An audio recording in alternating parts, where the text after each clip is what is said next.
Itu ada kerusuhan Mei, waktu itu saya masih SMP. Dan ketika itu antum tahu yang aku cari pertama kali apa? Yang saya cari pertama kali apa? Ilmu kebal. Serius? Oh, pernah juga nyari ilmu Iya, kebal? tapi nggak dapat. Sayangnya itu kan ya. Kalau nggak kita musuhan nih. Makanya saya pernah bilang kepada orang-orang, kalau saya melihat orang-orang Muslim, saya tuh nggak jadi masuk Islam. Seriusan? Serius. Terus tertarik masuk Islamnya dulu kenapa? Karena saya ketemu Islamnya. Tuhan kan nggak kelihatan, mana buktinya Tuhan gitu. Oke. Ketika itu pasti kan dulu pas ateis mikirnya gitu. Betul. Apa ngebantah pikiran itu tuh apa? Makanya ngomong dengan orang ateis, kalau pakai metode ilmiah pasti hasilnya kosong-kosong.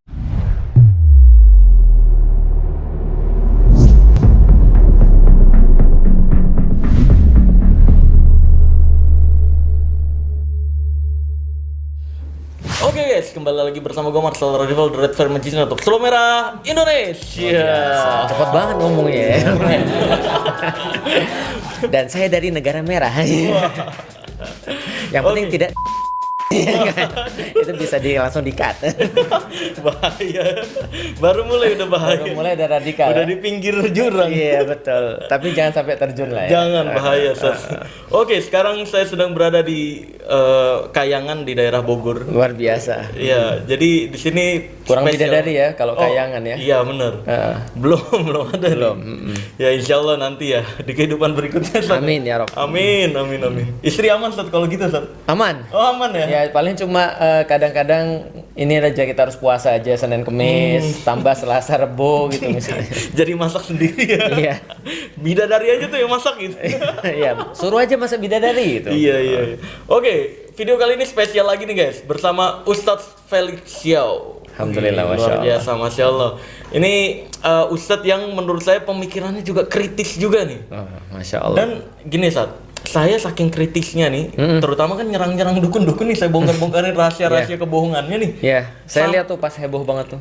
Iya, itu dukun Blitar ya. Iya benar, Masya Allah. Sampai padepokannya tutup. Nah, Tapi benar ya, tenaga dalamnya benar. iya nggak ada, nggak pernah ada tenaga dalam kayak gitu. Gitu, kalau ada saya mau belajar Kamehameha atau apa gitu. Iya, mereka kan bilangnya harus emosi dan harus niat menyakiti baru mental. Lah ini gimana cara menilai emosi Atau seseorang? tidak? Iya. Ini jangan-jangan kalau mereka kena begal nih, dok tangannya Iya. keputus. Kok kena? Itu begalnya nggak emosi gitu. Iya, betul. Alasannya. Iya, atau nusuknya sampai diam-diam gitu ya. Oh iya. Ternyata tembus juga ya gitu. Iya benar. Jadi nggak pernah ada tuh ilmu anti tonjok. Mereka biasanya menamakan ilmu itu laduni, San. Iya, Padahal laduni. dalam Islam kan ada juga laduni, Ya. tapi bukan ilmu anti tonjok ya, San. Betul. Boleh dijelasin lah. Laduni yang sebenarnya dalam Islam. Laduni itu pernah aku baca itu dari kata-kata miladunna. Miladunna. Nah, Iya. seperti misalnya dalam kasusnya ketika Musa ketemu dengan hambanya Allah yang kita kenal sebagai Khidir itu, kemudian Allah sampaikan miladunna ilman. Allah memberikan kepada seorang hamba ini, yaitu adalah yang kita kenal Nabi Khidir, itu adalah ayat atainahu rahmah, kami memberikan pada dia rahmah, dan kemudian baru memberikan tadi miladunna ilman, memberikan dari sisi kami ilman. Jadi ilmu secara langsung, pengetahuan secara langsung. Pengetahuan secara langsung. Jadi bisa dikatakan bahwasanya kalau miladunna itu kayak nggak dikasih pada yang umum, dikasih pada yang khusus. Khusus Nabi Khidir itu. Nabi Khidir. Makanya kan kalau kita lihat Musa sebelum ketemu Nabi Khidir aja sudah bahrul ilmi, sudah bahrul ulum, lautan ilmu-ilmu. Nah ini ketemu, bayangin lautan ilmu-ilmu yang nggak ada habisnya itu masih merasa perlu untuk belajar. Berarti ilmunya harus spesial. Nah jadi miladunna ilman. Nah, jadi memang ada di dalam Al-Quran kata-kata laduni itu dari Allah. Tapi bukan anti tonjok ya, San? Bukan anti tonjok. Anti tonjok tuh ladungu namanya. Iya betul lah. Gimana anti tonjok? Nabi kita aja itu pernah berdarah dan pernah terluka ketika kena benda. Dilempar ya. Pernah ini ada satu senjata antum tahu kayak mace gitu. Apa tuh? Jadi kayak kayu terus dikasih paku-paku. Oh, oke. Itu pernah dihantam ke pipi Nabi. Oke. Terus tembus sampai ke gerahamnya. Aduh. Gerahamnya patah dua. Dan kemudian pakunya ini nancap di gusinya beliau. Iya. Sampai kemudian ada seorang sahabat namanya Abu Ubaidah. Saking dalamnya kita bisa bayangin ya, dia pakai gigi depan ini terus gigitin paku itu sampai dicabut. Jadi kayak tang giginya sampai giginya hilang dua. Waduh. Nah, berarti ini kan sever ya, sangat parah lukanya banget pada berarti Rasulullah. maksudnya, iya. Nah, jadi Rasul aja kena Iya benar. Dan makanya ketika kita ditanyakan, kita nih mau belajar ilmu kebal, kita mau belajar ilmu anti tonjok. Lah, kita ini kalau pas perang itu, jangankan kita, senabi Muhammad aja itu terluka. Yang paling deket itu ya sama lah, padahal Allah. yang paling dekat dengan Allah. Iya. Lah, terus kita merasa lebih dekat sama dibanding sama Nabi, kan nggak mungkin. Gitu. Iya benar. Nah, maka dari itu kembali lagi, itu bukan laduni, itu malah berkedok agama guys, mencemarkan nama baik laduni itu sendiri ya. Itu dia. Makanya saya pernah bilang kepada orang-orang, kalau saya melihat orang-orang Muslim, saya tuh nggak jadi masuk Islam.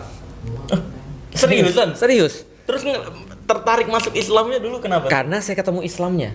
Oke. Karena percaya nggak percaya, saya kan hidup di zaman ada kerusuhan Mei ya, Iya. 1998. Itu ada kerusuhan Mei, waktu itu saya masih SMP. Dan ketika itu antum tahu yang aku cari pertama kali apa? Yang saya cari pertama kali apa? Ilmu kebal. Serius? Oh pernah juga nyari ilmu Iya, kebal? tapi nggak dapat. Sayangnya, itu kan ya. Kalau nggak kita musuhan nih. Iya. Saya bongkarin rasanya Wah. kalau praktekin ilmu kebal. Jadi waktu itu saya nyari ilmu kebal karena saya takut. Oh alah. Karena sebagai orang minoritas gitu kan ya, Iya. itu yang lain udah pasangin sejadah tuh di depan rumah. Oke. Karena bilang seolah-olah kami muslim gitu kan ya. Nah karena saya nggak ada sejadah di rumah gitu kan ya. Jadi saya sempat nyari, karena di Palembang kan banyak sekali ilmu-ilmu juga kayak gitu. Saya sampai pergi ke dusun-dusun untuk nyari ilmu kebal itu. Tapi pernah hampir ditipu nggak? Hampir. Makanya kan ngeliat? teman saya, iya kayak gitu namanya, terus nggak tembus dan segala Nggak macam, nggak Jual berdarah. Jimat ada 2 keris waktu dikasih ke saya. Oke. Terus? Dikasih saya suruh mandi. Terus Wih. bilang, wah jangan takut nanti kalau muncul apa-apa. Muncul apa nih gitu kan. Oke. Nah, pokoknya intinya setelah itu nanti akan kebal, dikasih kayak biasalah sabuk dan segala macam kayak gitu-gitu ya. Iya. Tapi setelah itu saya mikir gini, saya mikir waktu itu gini. Ya sebenarnya kalau kita nyari yang kayak gini-gini, saya bilang berarti kita nggak pede dengan diri kita sendiri dong. Iya benar. Nah akhirnya saya pikir ya udahlah, saya pikir saya harusnya bisa bertahan dengan nggak yang kayak gini. Akhirnya saya buang. Oh. Jadi nggak sempat saya mandi pakai 2 keris itu. Iya, dan mandi pun nggak kebal sebenarnya. Dan ujung-ujungnya Ustaz, saya yakin banget si orang yang ngasih keris nanti bilang ini ilmu jangan buat kesombongan. Ya betul. Kalau buat kesombongan pasti tembus. Benar. Kata-kata itu sebenarnya berarti adalah lu jangan praktekin sendiri, lu nggak tahu triknya. Gua yang tahu triknya. Ya supaya Gitu. aman ya. Biar aman. Betul. Jangan pakai untuk nantang orang. Dan segala Iya, macam. bilangnya Ya. gitu. Betul. Padahal ya kalau emang kita nyoba sendiri pakai pisau yang nggak disetting, ya bakal kena luka. Nah makanya, dan itu menariknya ada yang antum bilang tadi, yang menjual itu ataupun yang melakukan itu siapa? Yaitu adalah ustadz dalam tanda kutip, Oh, iya. pemuka agama. Berkedoknya, iya. Betul, karena kita paham, oh dia ini mungkin orang yang lebih dekat dengan Tuhan, kemudian dia juga ngasih ayat-ayat dan segala macam. Akhirnya kita percaya. Waktu itu pada saya belum muslim, gitu kan. Waduh, udah tapi belajarnya ke arah yang belok itu tuh. Untung nggak jadi tuh. Betul, untung masih dilindungi. Iya. Makanya aku bilang kalau aku ngelihat orang-orang muslim, kayaknya aku nggak masuk Islam. Karena aku lihat adalah sesuatu yang justru setelah aku lihat Islamnya bertentangan banget. Tadi berkedok agama dan segala macamnya. Karena justru banyak orang yang mengaku muslim tapi mereka malah mencemarkan nama baik Islam itu sendiri. Dan parahnya adalah orang-orang yang ngajarin anti tonjok gitu, mereka ngaku-ngakunya dari Sunan Kalijaga.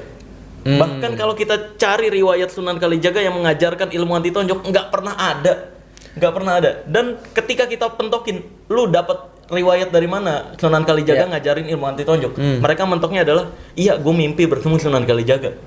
Ya. Gue dikasih Lu ilmu. tahu dari mana itu Sunan Kalijaga? Nah itu dia. Ini kalau lewat mimpi, jangan-jangan kita ketika di mimpi basah kita harus percaya gitu.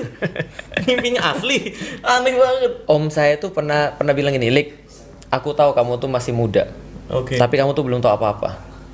Om yang dari bukan keluarga inti ya, tapi dari keluarga jauh.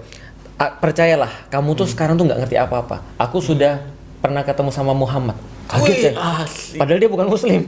Muhammad mana nih? Makanya saya pernah ketemu di mimpi dengan Muhammad, dengan Yesus, Ih, dengan Musa.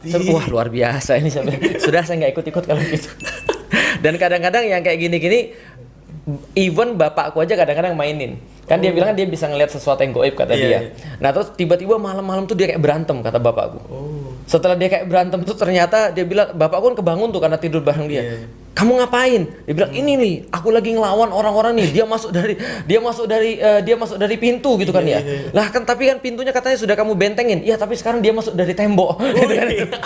Namanya orang goib masuknya dari pintu dan dari tembok nggak tahu kan itu kan ya. Jadi kayak gitu. Udah dipasang pagar goib masuk lewat tembok. Iya makanya. Jadi artinya yang kayak gitu-gitu ya biasalah. Iya. Tapi nih ketika kita kritis seperti ini, kita nanya riwayat hidup dari Sunan Kalijaga misalkan kayak tadi, atau dalilnya mana gitu. Ya. Kita selalu malah dituduhnya gitu. Lu nggak percaya goib, nggak percaya ilmu gini, nggak percaya goib. Malah saya sering banget dikatanya, lu ateis gitu.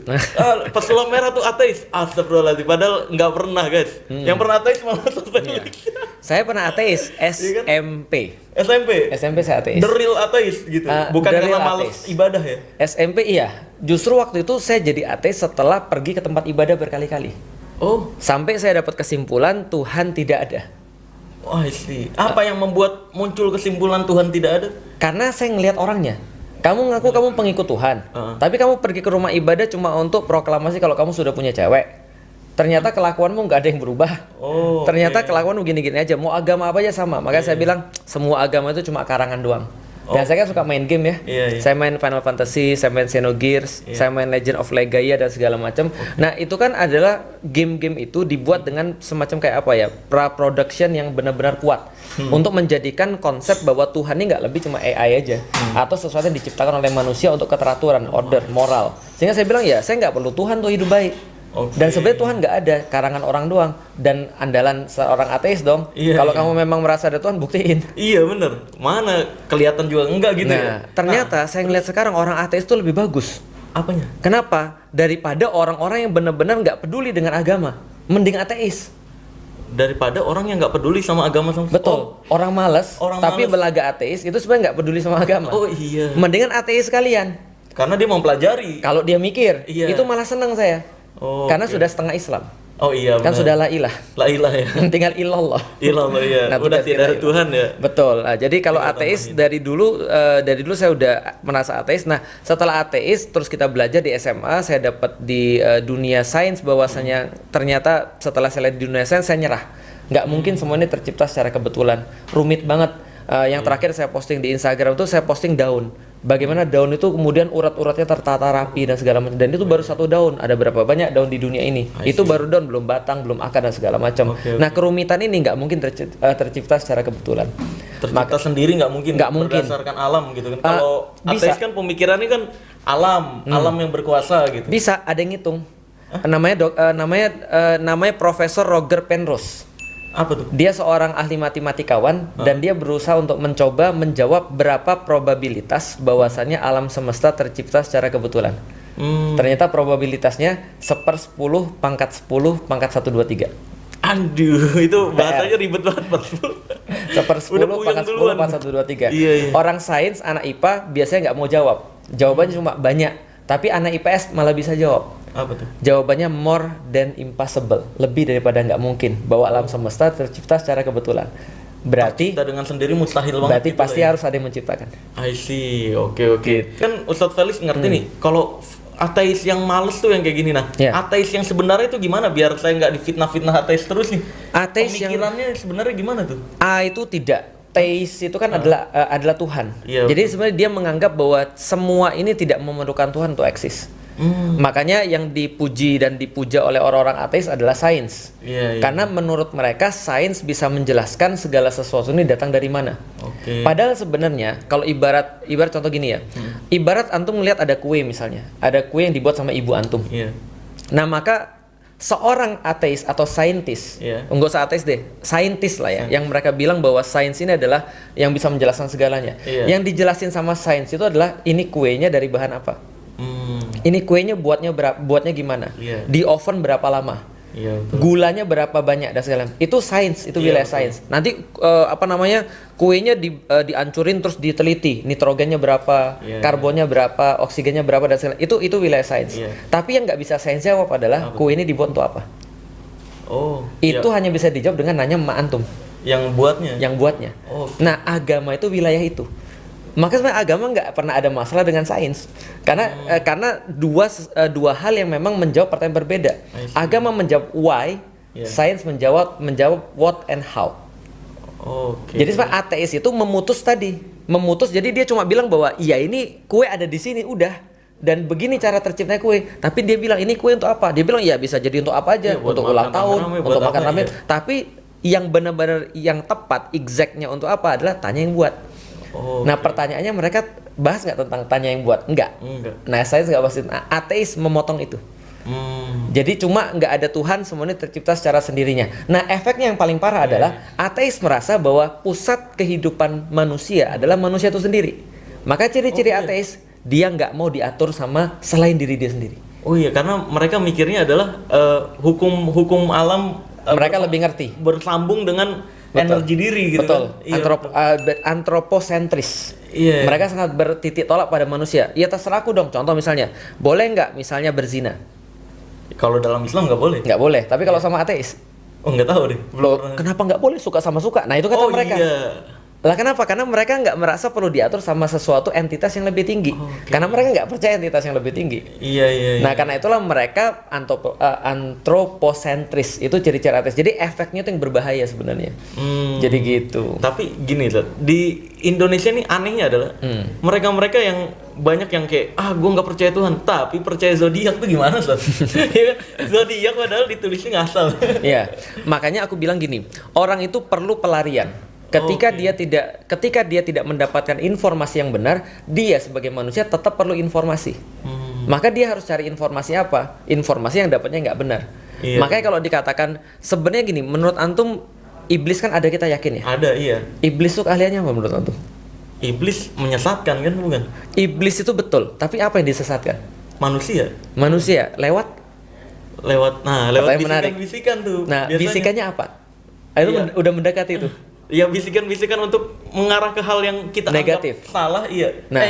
Yang salah tapi kita anggap benar gitu. Betul, itu intinya. Iblis itu master dari misinformasi. Oke. Jadi ketika antum meluruskan informasi, Iya. sebenarnya antum lagi melawan iblis. Oh gitu. Loh iya, iblis nggak bisa buat apa-apa loh. Iya, iblis memang. iblis cuma bisa melawan satu hal, misinformasi. Oke. Contoh ya, coba antum bayangin ya. Coba kita bayangin jadi Adam. Kita Jadi disuruh Nabi Adam. Oke. Kita disuruh tinggal di surga. Iya. Istri dikasih Iya. yang paling bagus, disuruh tinggal di surga, boleh makan apa saja, di mana saja, kapan saja, sebanyak apapun. Iya. Tapi cuma jangan deketi pohon yang ini. Oh. Kok bisa iblis membuat satu pohon yang nggak tahu khasiatnya apa manusia ini, Iya. yang dia nggak ngerti ini apa, tapi lebih menarik daripada semua ini, Penasaran ya? misinformasi. Iya, karena penasaran. Terus dia bilang lagi, manusia, kamu itu kan cuma dari tanah, aku dari api, aku lebih bagus, misinformasi lagi. Oh. Siapa yang ngasih tahu bahwa api lebih bagus daripada tanah? Padahal sekarang tanah lebih mahal daripada api. Iya benar. Apalagi di Jakarta. Iya, mahal sekali. Iya kan? Nah artinya ini kan misinformasi nih. Terus gini tuh, kan kalau pemikiran ateis nih ya, Iya. Tuhan kan nggak kelihatan, mana buktinya Tuhan gitu. Oke. Ketika itu pasti kan dulu pas ateis mikirnya gitu. Betul. Apa ngebantah pikiran itu tuh apa? Makanya ngomong dengan orang ateis, kalau pakai metode ilmiah pasti hasilnya kosong-kosong. Dia nggak menang, kita nggak menang. Iya, ego masing-masing. Bukan ego masing-masing. Jadi gini, kalau penelitian metode ilmiah itu harus memenuhi dua hal. Jadi gini, kalau aku mau membuktikan sesuatu nih, kalau prosesnya pembuktian kan semua penelitiannya pembuktian ya. Iya. Kalau metode pembuktian itu berarti harus gini. Kalau aku benar, aku harus kasih tahu alasannya. Oke. Kalau aku nggak benar, aku harus kasih tahu alasannya. Iya. Oke, berarti gini. Kalau ateis bilang, mana buktinya Tuhan ada? Aku bilang, Iya. tidak ada bukti secara ilmiah bahwa Tuhan itu ada. Oke. Tapi aku perlu bilang sama dia, tapi ketika aku tidak bisa membuktikan Tuhan itu ada secara ilmiah, bukan berarti Tuhan tidak ada. Oh. Sampai kamu bisa memberikan bukti Tuhan tidak ada. Oh, Ayo, mau gimana? dibalikin lagi gitu. Ayo, mau gimana? Oh, iya. 0-0 kan? 0-0. Jadi separah-parah kita sama ateis itu 0-0. Oke. Untungnya Islam tidak hanya memberikan metode ilmiah dalam berpikir, bukan Iya. hanya ngajarin metode ilmiah, tapi ada metode rasional. Apa tuh? Nah, metode rasional gampang. Metode rasional gini, antum percaya nggak? Antum punya bapaknya bapak sampai 10 kali lipat di atas antum. Hah? Percaya nggak? Iya percaya kan. ada keturunan, iya. Grandfather gitu. Iya. Percaya Ya, nggak? percaya pasti lah. Antum punya bukti nggak? Nggak ada. Nggak ada. Antum nyimpan bajunya? Nggak ada. Nggak. Antum nyimpan fotonya? Nggak ada. Nggak ada foto di zaman itu. Iya. Antum nyimpan penanya atau tulisan Nggak tangannya ada. bahwa dia pernah eksis? Nggak. Aku juga nggak ada. Tapi kita percaya karena kita eksis. Nah itu metode rasional. Oke. Antum nggak perlu ngeliat sesuatu dan nggak perlu ada bukti tentang sesuatu untuk membuktikan sesuatu ada. Nah termasuk pembuktian tentang Allah itu adalah metode rasional.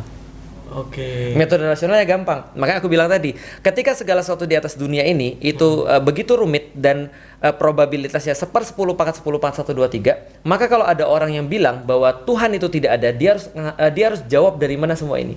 Kalau dia tidak bisa, berarti itu bukti Tuhan itu ada.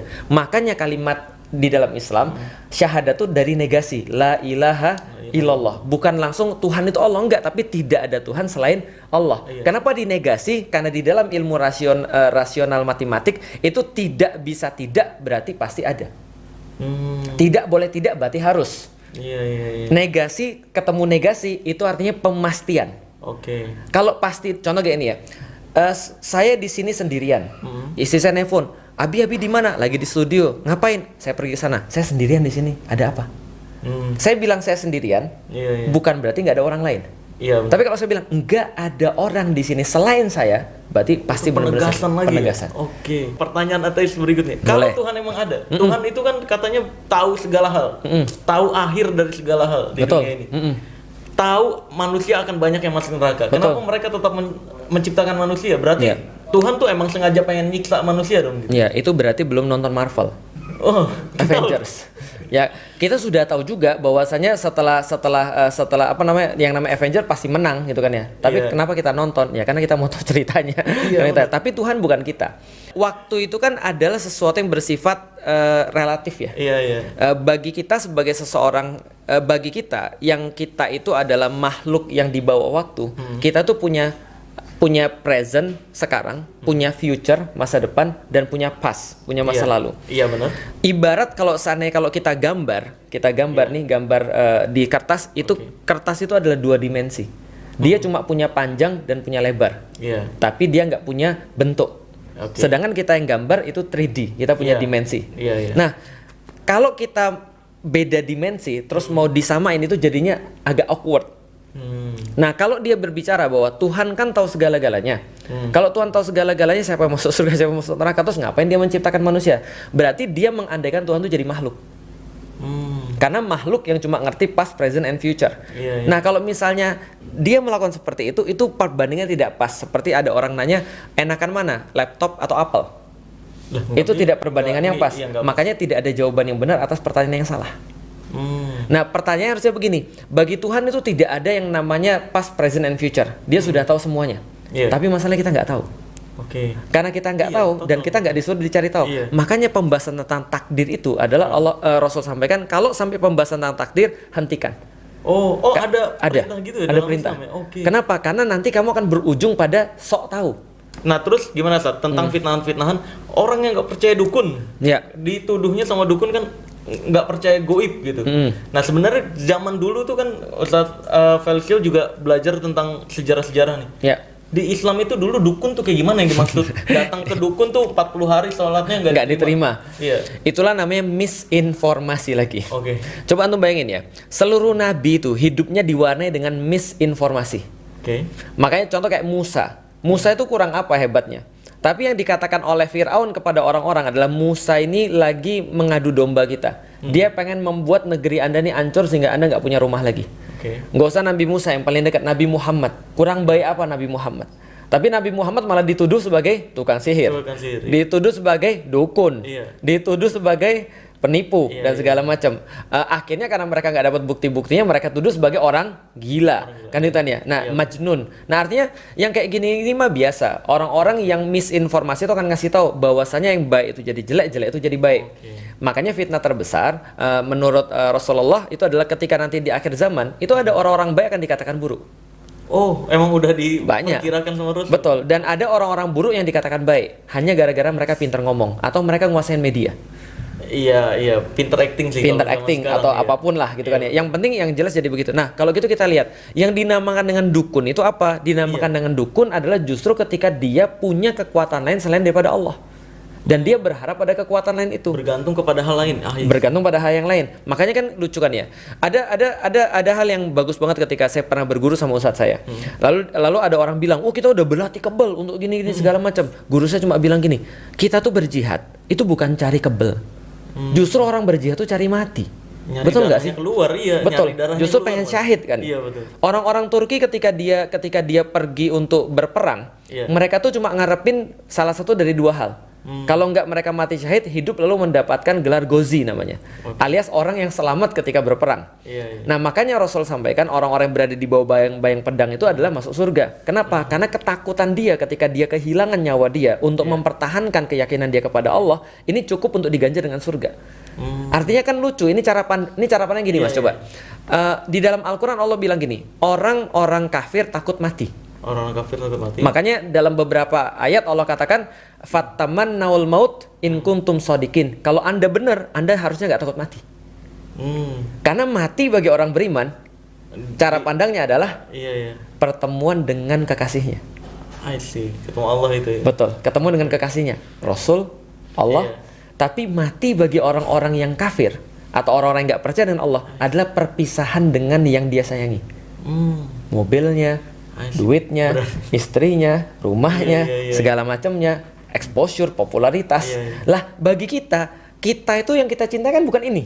Iya, bukan. Jadi yang kita cari itu adalah Sekilas. gimana cara mati terbaik. Makanya saya bilang sama orang, kalau kamu belum bisa nyiapin cara mati, kamu nggak bisa hidup dengan baik. Karena kamu nggak tahu matinya mau seperti apa. Iya. Nah, dukun-dukun ini menjadikan Allah menjadikan Allah itu bukan satu-satunya tujuan. Iya. Maka mereka menjanjikan segala sesuatu seolah-olah itu adalah bagian daripada agama, padahal bukan. Iya, Hasilnya apa? Hasilnya orang bergantung pada selain Allah. Oh iya. Itu masalahnya. Jadi itu aja. Jimat, ya, dan sebagainya. Berarti Jadi- bisa dibilang gini, Ustaz. Orang yang belajar ilmu kebal atau nyari-nyari ilmu kebal walaupun nggak pernah mereka temukan kecuali trik ya. Ya. Nah, ini mereka bisa dibilang cinta dunia banget ya, karena saking takutnya kehilangan dunia Betul. gitu. Ya. Iya, apa yang kita cari di dunia ini sebenarnya? Iya. Makanya aku pernah dengar antum bilang bahwasanya antum pernah ketemu orang-orang yang memang punya kebal tapi dia nggak merencanakan. Di zaman Iya. Rasul kan banyak terjadi kayak gitu. Iya. Tapi kan mereka kan tidak apa ya? Nggak mengakui gue kebal gitu. Betul, Enggak. tidak juga exposure gitu maksudnya. Ya udah ketakuan dia kepada Allah lah yang membuat dia mengatakan ya udah la haula wala quwata illa billah. Iya, betul. Artinya ketika la haula mau Allah apa terserah. Kalau Allah pengen aku mati itu baik bagiku, ketika Allah pengen aku kebal itu baik bagiku, gitu kan ya. Artinya bukan kebelnya yang jadi poin, tapi Allahnya yang jadi poin. Allah jadi poin. Nah, berarti ketika antum dikatakan ateis, aku juga bingung juga. Antum dikatakan ateis tidak percaya goib. Bagaimana mungkin ada orang yang ngajak orang, misalnya contoh ya, antum ngajak orang percayalah ke Allah. Iya, benar. Allah satu-satunya harus kita percaya. Iya, Kalau Allah pengen semuanya bisa terjadi, tapi nggak kayak gini, Oh, gitu iya, kan ya. benar. Nah, berarti kan justru itu kan bertentangan dengan yang namanya tadi ateis.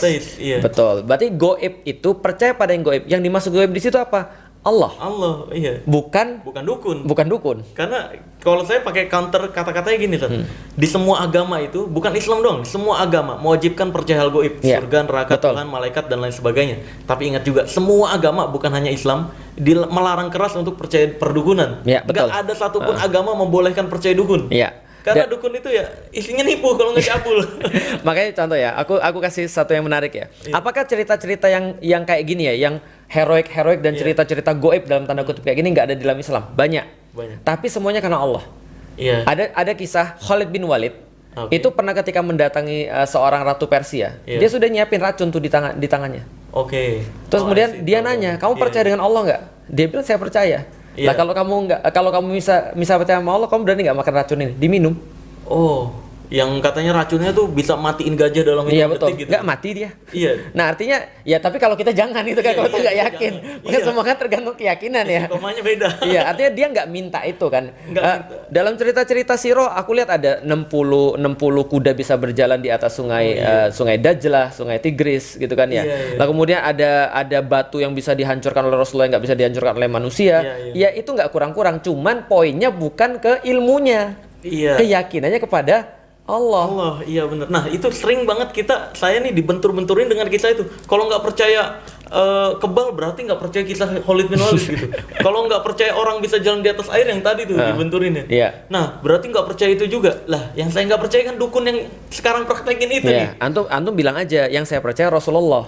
Oh. Rasulullah tidak perlu jalan di atas air untuk bisa beriman pada Allah. Terus ada pemikiran orang-orang kebanyakan nih tentang yang baru tahu ateis atau hukum alam lah kayak law of attraction, Iya. ya kan? Ini biasanya kan orang-orang yang baru belajar kayak gini nih biasanya udah ngaku-ngaku ateis. Iya. The power of smile, terus ya the power of giving dan lain sebagainya. Ini banyak yang mikir langsung, wah ateis berarti lebih rasional, lebih masuk akal daripada orang beragama. Nah itu menurut pengalaman Ustadz Felix yang dulunya ateis, bener gak sih orang ateis lebih mikir masuk akal dibanding orang beragama? Kalau ada yang bilang begitu, aku bilang bagus, lanjutkan. Oh gitu? Ya lanjutkan pemikiran itu. Kenapa? Aku seneng sama orang-orang yang mau belajar, orang-orang yang mau baca buku. Karena kalau aku nggak begitu, aku nggak masuk Islam. Oh I see. Jadi kalau menjadi ateis itu nggak boleh, aku nggak masuk Islam. Makanya kemudian Allah sampai di dalam Al-Quran, beriman tuh nggak boleh sembarangan. Fa'lam annahu la ilaha illallah. Kamu harus punya ilmu baru kamu bisa bilang la ilaha illallah. Karena la ilaha illallah itu adalah sebuah pengakuan setelah kita berantem dengan pemikiran kita sendiri.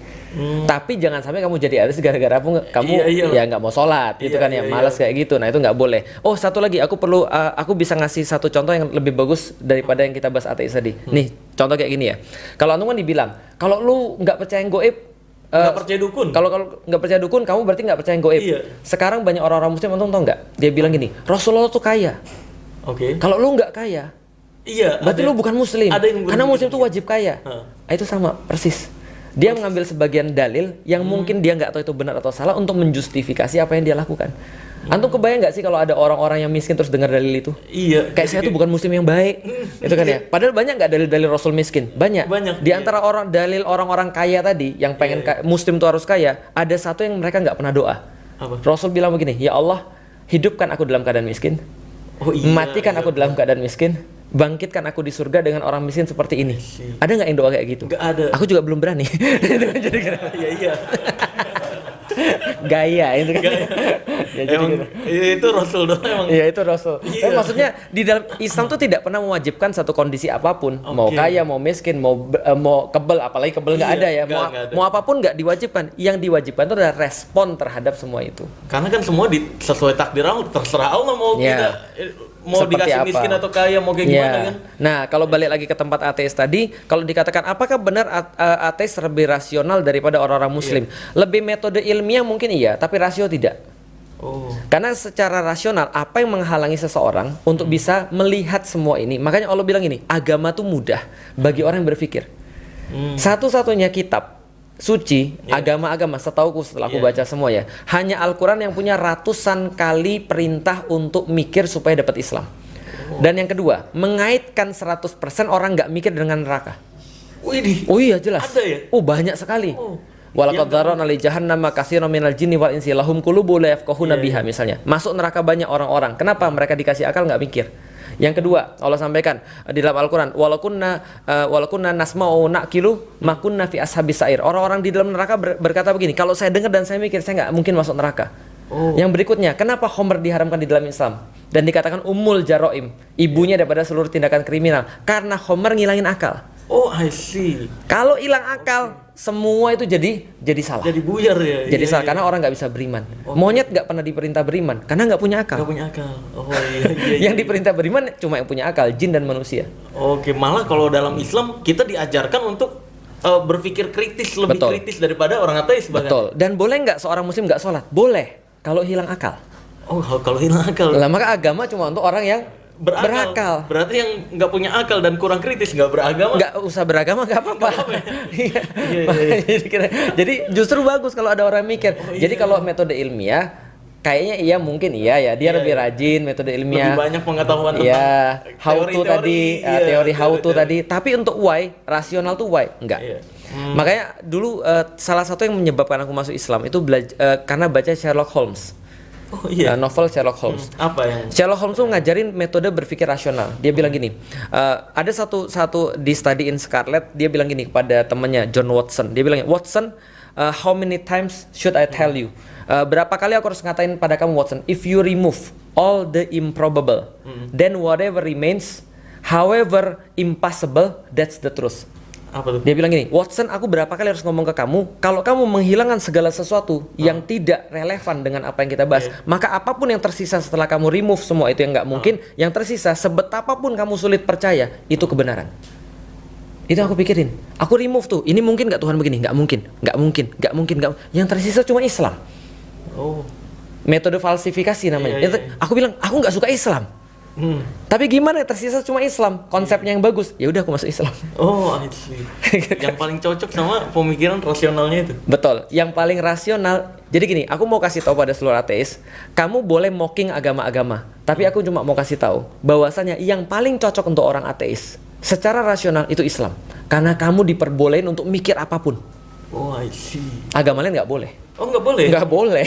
Islam boleh Apa mikir nggak bolehnya apapun. maksudnya itu gimana? Contoh misalnya, ketika kamu, contoh ya, ada orang pergi ke satu agama, dia mikir Tuhan tuh gini-gini, oh nggak boleh, Tuhan tuh nggak gitu, pokoknya terima aja. Masalahnya ya kalau saya cerita ini jadi masalah teologis kan gitu kan ya. Betul. Saya tanya kenapa begini, kenapa begitu? Pemuka agama saya bilang kamu nggak boleh ngomong begitu. Udah percaya aja karena iman tuh dalam hati, jangan dipertanyakan. Iya. Sekarang orang muslim ikut-ikutan.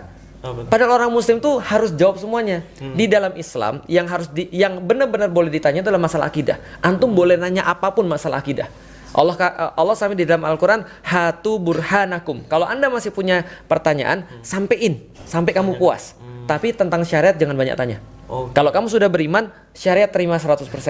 Allah bilang, kalau misalnya masuk mau ngusap hoof sepatu atas yang diusap. Jangan tanya kenapa bukan yang di bawah, kan yang kotor yang di bawah.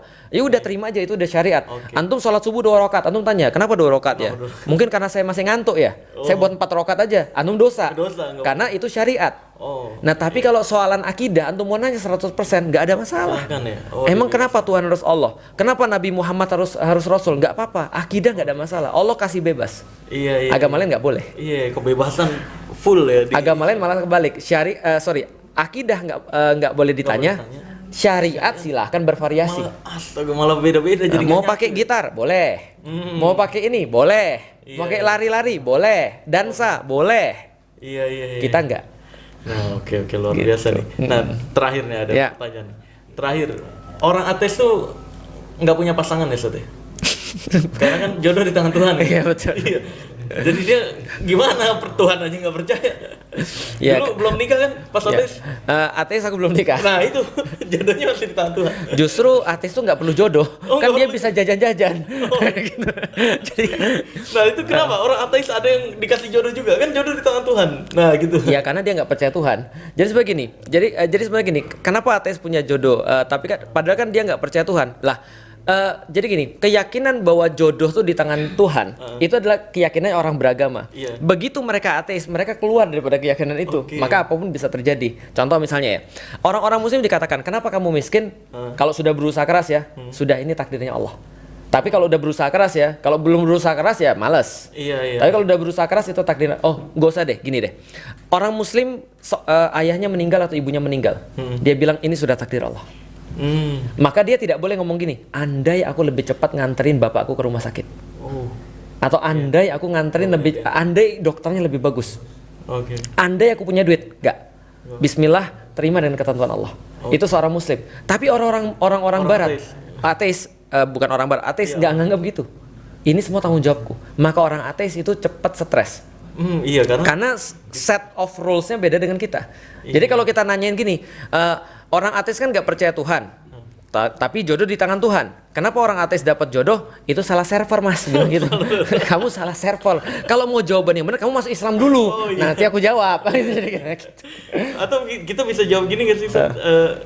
Itulah baiknya Allah ya. Tanpa diakui pun tetap dikasih jodoh. Nah itulah artinya kalau itu kan pandangan kita. Tapi kan dia nggak akan mau terima karena dia kan nggak yakin dengan Allah. Pandangan kita Allah tuh Ar-Rahman. Orang-orang semua yang ada di muka bumi Allah kasih Rahmannya Allah. Tapi Rahimnya hanya untuk orang beriman. Pertanyaannya kalau jodoh di tangan Allah, emang semua harus punya jodoh? Belum tentu. Ada juga orang muslim nggak dapat jodoh. Antum udah dapat belum? Udah dong. Udah, alhamdulillah kalau gitu. Ustaz Felix udah berapa saat? 4 anak saya. Tertipu kan nih. Luar biasa nih. Jadi jawabannya detail banget. Luar biasa ini. Emang speednya Ustaz Felix tuh kalau ngomong gitu. Itu berapa 5G? Jadi kepalaku tuh ada banyak, jadi harus kukeluarkan. Iya, cepet banget. Ya tapi semoga mungkin kalau yang kecepatan nanti bisa balik diulang lagi. Bangga bagus. Iya betul. Gitu. Oke, yaudah terima kasih banyak Ustaz Felix nih. Kita udah hampir sejam nih, luar biasa. Alhamdulillah. Terima kasih, syukran jazakallah khair. Semoga orang-orang yang ateis sarannya apa Ustaz? Sarannya bagus, teruskan ateis ya. Karena Anda sudah setengah jalan menuju Islam. Karena gini, saya tuh sangat menghormati proses orang.